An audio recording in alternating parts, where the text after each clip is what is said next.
shaken hands and smiled and moved on.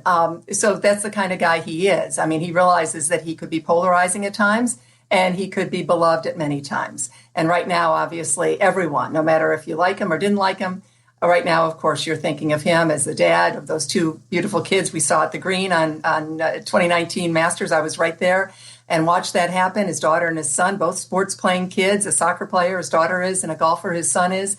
Little kids, basically just starting out, young kids. And that's what we're thinking of right now. But this is a story that will dominate the news the next few days, as Tiger always dominates, whether he's on the golf course or, unfortunately, in this very difficult situation. Did you think, Christine, he would be able to play in the PGA in 7 weeks, given the fact that he did have this major back surgery in December? I was doubtful, Wolf. This is the Masters. It's the first of the 4 men's majors, and it's the tournament he loves the most, and it's the one that he always has the best shot of winning at. He won it in 2019, and probably at the age of 43. Who saw that coming? No one. And most people had written him off. I had not, actually. I said, you never count out Tiger Woods, and I will still say that today. But obviously, it's a different conversation today than it is if it's just a sports conversation. But Tiger Woods wants to play in the Masters more than anything. The fact it's 6.5 weeks away, you have to be in tip-top shape. You've had to play rounds of golf to get ready to play the Masters.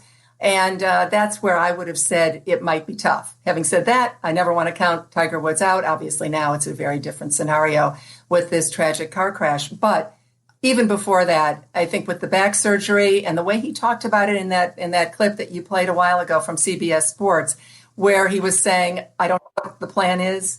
Let's see what my surgeons say. I only have one back. I think that was probably Tiger telegraphing that it would have been difficult to play in early April, even obviously before the horrifying events of today. Yeah, we did some checking. Christine, he won the Masters tournament 5 times, the U.S. Open 3 times, the PGA Championship 4 times, the British Open 3 times. He's the PGA career money list leader of all times. It's really an amazing story over these past 20, 25 years of what he has done in the world of golf, in the world of sports. He's had some major setbacks, as we all know, but he really is a remarkable athlete.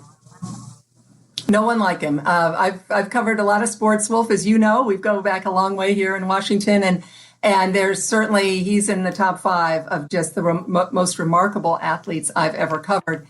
And when you consider, as you were talking about the major championships, his last one prior to the Masters in 2019 was 2008. So he went from 2008, the U.S. Open, the summer of 2008, to April of 2019 without winning a major. And everyone said, no way. And then he emerged. And that will be the kind of story that people tell their grandkids and their great-grandkids pass along about how Tiger came back against all odds 11 years after he had won his previous major. So that's the Tiger Woods, and that's the fighting spirit that he's going to need. Obviously, I don't want to get too cliche-ridden here because we're talking a sporting event in golf, and now we're talking life. But that's exactly what Tiger is going to need, that comeback spirit that he has, and he has had mounds of it. And he's going to need it, obviously, now in a very different way. He certainly will. And we, of course, are not only praying for him, hoping for the best, but for his children, Charlie, his son, Charlie, his daughter, Sam. He became, as we've all seen, very, very close with both of these kids. And it's heartbreaking to just think about that angle. We're showing our viewers these pictures coming in. That's the vehicle. He was driving by himself around 7 a.m. L.A. time earlier today, which went off this winding road into the cliff. That vehicle has now been brought out of the cliff, and we've seen the sheriff's deputies. They've been going through it, collecting all sorts of evidence there. Nick Watt is in L.A. for us. We're standing by in about less than a half an hour or so for now. The sheriffs in L.A., Nick, are supposed to brief us on the very latest information. We'll have live coverage. But what are you hearing? Well, Wolf, the latest we're hearing is that the injuries to Tiger Woods are not life-threatening. And we hear from officials that they believe he was conscious when emergency personnel first arrived on that scene. Also, a little bit of description from those officials about the road that this crash occurred on. Now, Tiger Woods was on a downhill stretch in that SUV, a winding road. Officials say you can pick up speed on that road, just through momentum. He crossed the median, he jumped the curb, and then flipped that SUV in the shrubs along the side of the road. All of this at about 7 a.m. this morning Pacific time. Now, we have heard that he has compound fractures to his legs, has undergone surgery, or is perhaps still undergoing surgery to those injuries. But the headline, Wolf, the injuries to Tiger Woods right now, we are being told, are not life-threatening. Wolf? And that's encouraging. We got a statement, a tweet from Jack Nicklaus. Let me just read it for our viewers right now. Just posted it on Twitter. Barbara and I just heard about Tiger's accident, and like everyone else, we are deeply concerned. We want to offer him our heartfelt support and prayers at this difficult time. Please join us in wishing Tiger a successful surgery and all the best for a full recovery. And we, of course, echo what Jack Nicklaus has just said. Josh Campbell is with us over at the hospital. Josh, are you getting new information on his condition? We're still waiting, Wolf, for an update from officials here. We know that after that crash, just after the 7 a.m. hour here in Los Angeles, Woods was taken about 8 miles to where I am. This is the nearest level 1 trauma center. This is Harbor UCLA Medical Center, where he underwent surgery. Now, at the time of the transport, he was listed as in serious condition. That, according to authorities, we have not yet heard whether that has since been elevated. As Nick just mentioned, our sources are telling us that the injuries are not believed to be life-threatening.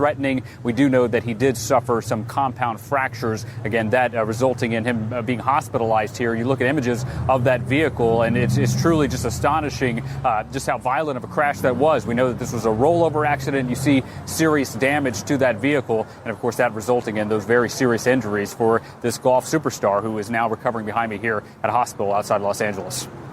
I want to bring back Dr. Lena Wen. Dr. Wen, you're an emergency room physician. When someone is in serious condition as opposed to critical condition, explain to our viewers the difference.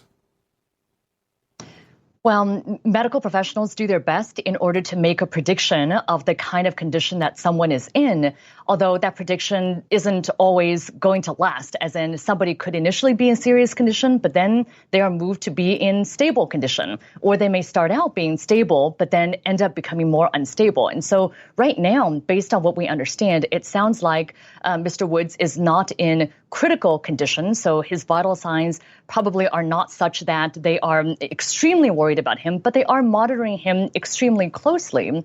And it sounds like he's still in surgery, and the results of the surgery probably will determine what ends up happening and whether he gets downgraded potentially at that point to being in stable condition, which is what I know we all hope for. We're waiting for a news conference from the LA sheriff who's going to be briefing us. We're told right at the top of the hour. I assume, Doctor, when at some point the doctors will come out and brief us as well. Is that your assumption?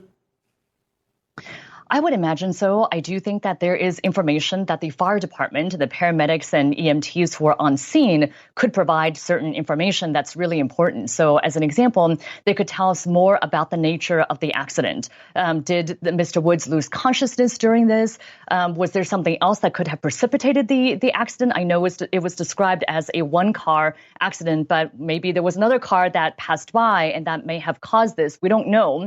And I think getting more information about that, also getting more information about the extrication. Was this something that required prolonged extrication, a lot of time that was spent doing so, would also make a difference in terms of understanding more about Mr. Woods' condition as well. And I think also having further details from the physicians at some point would also help us to understand what the extent of the injuries are. So far, we know that there are leg injuries, but we don't know the extent of the leg injuries. I will say that in patients generally who have substantial leg injuries, that there probably is substantial enough force that you would want to make sure there aren't other organs that are also damaged as well. And so I am certain that the doctors at UCLA have done a very thorough assessment of these other injuries, although keeping in mind that sometimes injuries also may not be apparent initially. And this is the reason why monitoring the patient so closely over time is really critical. It's so critical indeed. Compound fractures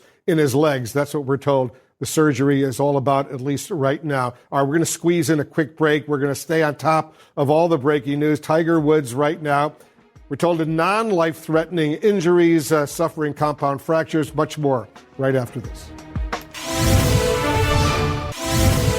We're Following the breaking news on Tiger Woods, he's in the hospital right now. We're told he's undergoing surgery for what are described as compound fractures in his legs. We're also told he is not engaged, does not have life-threatening injuries right now. We're staying on top of this. Danny Rappaport is still with us, staff writer for Golf Digest. He's the Tiger Woods correspondent.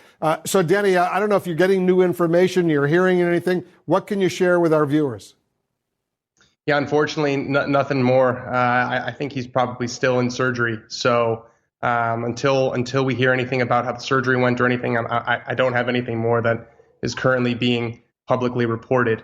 Yeah, it's obviously a tough situation not knowing anything. I think when you see those images, clearly you want more information. You want to believe that it really is leg injuries, that's the extent of the injury from that car. And we're all hoping that's the case. And as of right now, I think it's important to note there is no indication that there's anything else, until we hear that there's a lot of speculation going around, but until we hear from Woods or Woods' camp post-surgery, it's just too early to speculate. We see people there in the area where that vehicle went down into that ditch over there off the road. It looks like they're collecting evidence. There's going to be a news conference coming up, we're told, in about 15 minutes from the sheriff, going to brief us on what's going on, and I assume at some point the doctors will emerge from the hospital there and give us an update as well. We're all hoping for the best. Tiger Woods is an amazing, not only athlete, amazing person that we've watched for so many years. And you've watched him, Danny, so closely over the past, year and a half, 2 years, as you've covered him full-time for Golf Digest. And you tell us he was accessible, he was nice, he was kind, he treated you with respect. Is that right? Absolutely. Yeah. Hearing some stories about Tiger over the years, there's definitely a little bit apprehensive going into this. What is he going to treat me like? What's the relationship going to be like? But it's worth sharing. He's been nothing but very kind and very generous with his time with me. And, I think that's kind of consistent with what I've heard about Tiger just over the years. He's softened. I think that's clear. And he would admit that, in his 20s, he was this ruthless competitor who the only thing that mattered was not just beating the other golfers, but crushing them and crushing their spirit. He seemed to take joy in that. If you look at the way that he interacts with other professionals now, guys like Justin Thomas, guys like John Rahm, he's friends with them. He knows his place in the game as this sort of elder statesman now. He's a legend, and he's one of the guys, and that never used to be the case. And I think that we've seen, and it's been so nice to see in his last public appearance, playing alongside his son. That was kind of the culmination of all of this. I mean, the thought of him doing that, playing in a hit and giggle with his son 10 years ago was so not even in the realm of possibility, but it just shows how the journey that he's taken personally and professionally. So today's a really tough day because it really seemed like he was in a fantastic place in his life. Were you working under the assumption, Danny, that he was going to make a comeback following his back surgery in December? We would see him out on the golf course again playing? Absolutely. I mean, if you look at where he was in 2017 after the spinal fusion surgery, where he barely couldn't walk. All the reports came from that Augusta National Champions dinner that he, couldn't speak, couldn't move.